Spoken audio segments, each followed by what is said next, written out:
We are here with Dr. Donald R. Nunn at Atlanta Plastic and Reconstructive Specialist, and we're going to talk about questions and answers on a brow lift. Dr. Nunn, what is a brow lift? A brow lift is usually a procedure that has been done for years to gently lift the brows. Mostly you want the brows to lift laterally.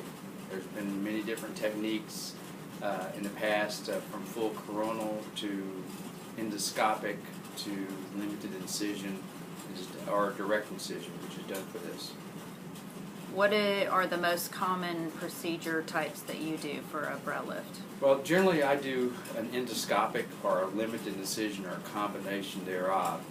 You don't have to have the large incisions in the hairline, which can cause hair loss or alopecia, and it tends to give a very subtle improvement in the eyebrow without overdoing the eyebrow. One of the most common problems with eyebrows is that they're overdone, especially if they're lifted medially. You do not want that.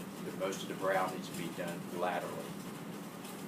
Are there screws that are inserted into the skull, or where do you do that? Usually I do a fixation screw. You don't have to use screws. You can make a channel in the bone itself, or you can put a small resorbable screw in the area where you do the brow lift to help suspend the tissues until they heal into their new position.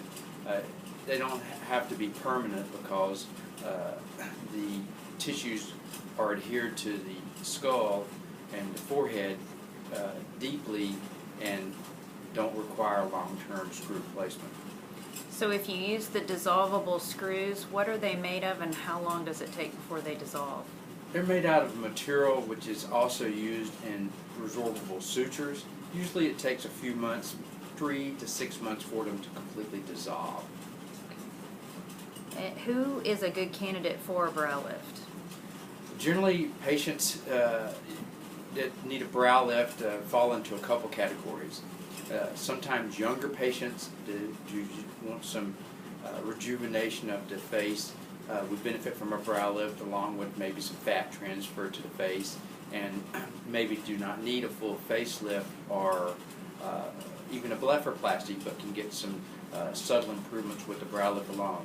Also, it's used in older patients who need the full facial rejuvenation, where the facelift is done along with upper and lower blepharoplasty, and a brow lift is done. Because sometimes patients want to have the entire face rejuvenated at one time and under one general anesthetic. Right. Will a brow lift change the position of the eyebrows? Well, it does lift the eyebrows. Again, you want it to be done lateral to the pupil. That's the area that you want lifted, not medial, because it doesn't look natural if it's lifted in the middle. So it's going to lift it subtly, and sometimes the patient may, in addition to a brow lift, need some skin excise from the upper lids, which is quite common. If you do a brow lift, you don't have to take as much skin from the upper eyelid because a lot of that skin is recruited with the lifting of the brow itself. What are the risks involved in having a brow lift? Generally, they're very low. You're going to have some swelling and bruising, and that takes a few weeks, 2 to 3 weeks usually to go down.